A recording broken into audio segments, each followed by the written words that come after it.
यह case add और Lauren की लाइफ का सबसे भयानक केस था और ये भी एक सच्ची घटना है। तो वीडियो को आगे अपने रिस्क पर देखना और इसे देखने से पहले कंजूरिंग 1 और 2 देख लेना, जिसका लिंक डिस्क्रिप्शन में है।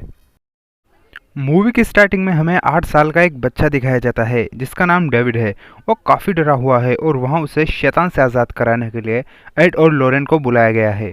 वहाँ डेविड की बहन और उसका लवर आर्नी था जो डेविड को उसके कमरे में सुलाने ले जाता है। फिर वहाँ एग्जोर्सिज्म करने के लिए चर्च के फादर भी आ जाते हैं। अचानक डेविड को कमरे में काफ़ी डर लगता है और वो बाथ टब में जाकर छुप जाता है। वहाँ पर अचानक खून की बारिश होती है और डेविड को शैतानी हाथ दिखाई देते हैं। वो चिल्लाता है और सभी भागकर वहाँ पर आ जाते हैं। अब डेविड पोसेस हो चुका था और वह उसके पापा पर हमला कर देता है। एड उसे लेकर नीचे आता है जहाँ वो अपने पंजों से दीवार पर काफ़ी भयानक निशान बना देता है। जब उसे एक टेबल पर सुलाया जाता है तो वहाँ काफ़ी भयानक शैतानी घटनाएं होती है। फादर जब मंत्र पढ़ रहे होते हैं तो डेविड उन्हें घायल कर देता है। फिर एड मंत्र पढ़ता है लेकिन डेविड उस पर हमला कर देता है और एड को हार्ट अटैक आ जाता है। इसी बीच आर्नी डेविड के अंदर शैतान से कहता है कि उसे छोड़कर तुम मेरे अंदर आ जाओ, यानी आर्नी शैतान को ललकारता है और शैतान ऐसा ही करता है। अब शैतान आर्नी के अंदर आ गया है। एड ये सब देख लेता है। डेविड अब ठीक हो चुका है लेकिन आर्नी आगे देखिए। आर्नी डेविड की बहन के साथ काम करता है। एक दिन जब वो घर के अंदर खाना लेने जाता है तो उसे वहाँ अजीब लगता है और वहाँ उसे एक हॉल दिखाई देता है। जब आर्नी उसमें देखता है तो वहाँ पर एक डीमन लेडी दिखाई देती है। वो उसे काफ़ी डरा देती है। आर्नी अब नॉर्मल नहीं था। अब हमें हॉस्पिटल में एड को दिखाया जाता है जो लॉरेन को बताता है कि शैतान डेविड को छोड़कर आर्नी के अंदर चला गया है। लॉरेन तुरंत डेविड की बहन को कॉल करती है लेकिन वो लाउड म्यूजिक चलाकर नाच रही थी। फिर लॉरेन पुलिस को वहां भेज देती है। उधर आर्नी के अंदर शैतान आ गया था। डेबी यानी कि डेविड की बहन और उसका शॉप ओनर डांस कर रहे थे।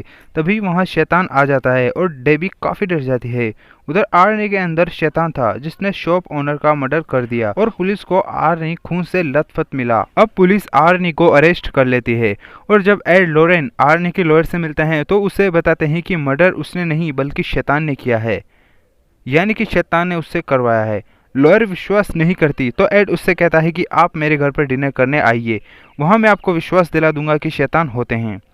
नेक्स्ट सीन में हमें कोर्ट दिखाया जाता है जहाँ आर्नी को कैद की सज़ा दी जाती है। इसके बाद एड और लॉरेन इस केस को रीओपन करते हैं जहां हमें वो सीन दिखाया जाता है जब डेविड और उसकी फैमिली नए घर में आते हैं। जब डेविड घर के अंदर आता है तो वहां उसे एक वाटर बेड दिखाई देता है। जब वो उस पर लेटता है तो एक शैतान उसे काफ़ी डरा देता है। इसके बाद एड लॉरेन उस कमरे में जाते हैं जहां डेविड की बहन डेबी उन्हें बेड वाली जगह दिखाती है। फिर लॉरेन उस रूम के नीचे जाती है जहां उसे एक शैतानी टोटका मिलता है। वो उसका फ़ोटो ले लेती है और सारे पुलिस स्टेशन में भेज देती है। इसके बाद एड और लॉरेन एक सीनियर फादर कैसनर से मिलने जाते हैं जो तंत्र विद्या के गुरु थे। वहाँ वो उन्हें बताते हैं कि मैंने ऐसा टोटका नहीं देखा और वो एड लॉरेन को बेसमेंट में ले जाते हैं जहाँ उनका कलेक्शन था। फिर हमें एक औरत दिखाई जाती है जो ब्लैक मैजिक कर रही होती है और उसके पास आर्नी की फ़ोटो भी थी। उधर आर्नी के साथ बहुत बुरा होता है और उसे एक डीमन काफ़ी डरा देता है। इसके बाद एड को फ़ोन आता है जिसमें उसे पता चलता है कि एक पुलिस स्टेशन में वही टोटके का फ़ोटो है जो उन्हें मिला था। फिर एड वहां जाता है जहां ऑफिसर उससे कहता है कि एक केस है जिसमें एक लड़की की मौत हो चुकी है और एक लड़की जो उसके साथ थी वह गायब है। फिर एड लॉरेन और वो ऑफिसर उस जगह जाते हैं जहां उन्हें पहली लड़की की लाश मिली थी। और जैसा कि आप जानते हैं कि लॉरेन को विज़न आता है जिसमें उसे पता चल जाता है कि क्या हुआ था और लॉरेन भागकर एक तालाब के पास जाती है जहां उसे एक शैतान नीचे खींचता है लेकिन एड उसे बचा लेता है। फिर वो ऑफिसर को बताती है कि दूसरी लड़की की लाश नीचे तालाब में है। पुलिस लाश को फ्यूनरल हाउस भेज देती है। फिर एड को डेबी की कॉल आती है जिसमें वो कहती है कि शैतान आर्निक के पीछे यहाँ आ गया है। तो एड उससे कहता है कि जेल के फादर से कहो कि उस पर नजर रखे, लेकिन फोन कट जाता है।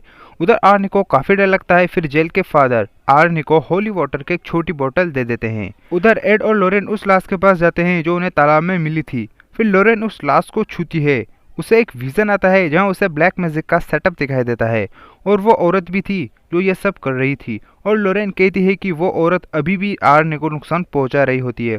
उधर जेल में आर्ने अपना हाथ काट लेता है। एड लॉरेन से कहता है कि लॉरेन विजन से वापस आ जाओ। अचानक लॉरेन पर एक लाश हमला कर देती है। इसके बाद उन्हें एक किताब मिलती है जिसमें काले जादू के बारे में लिखा हुआ था। तभी अचानक एड बेहोश हो जाता है और जब उसे होश आता है तो वहाँ उसे भूत दिखाई देते हैं और वो लोरेन पर हमला कर देता है, लेकिन वो बच जाती है। इसके बाद एड को अपने ऑफिस में वही टोटका मिलता है जो डेविड के घर पे उन्हें मिला था।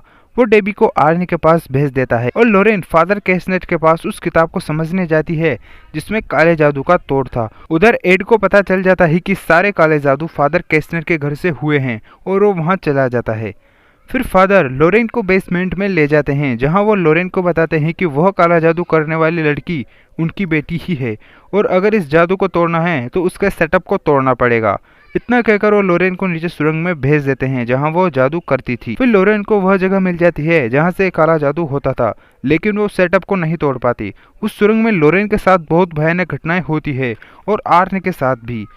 एड भी वहां आ जाता है और लोरेन के साथ मिलकर सेटअप को तोड़ देता है और आर्नी ठीक हो जाता है, लेकिन वो शैतान काला जादू करने वाली औरत को मार देता है क्योंकि शैतान बिना आत्मा लिए नरक वापस नहीं जाता और उसे आर्नी की आत्मा नहीं मिली थी। इस चैनल को सब्सक्राइब जरूर कर लो यार और डिस्क्रिप्शन चेक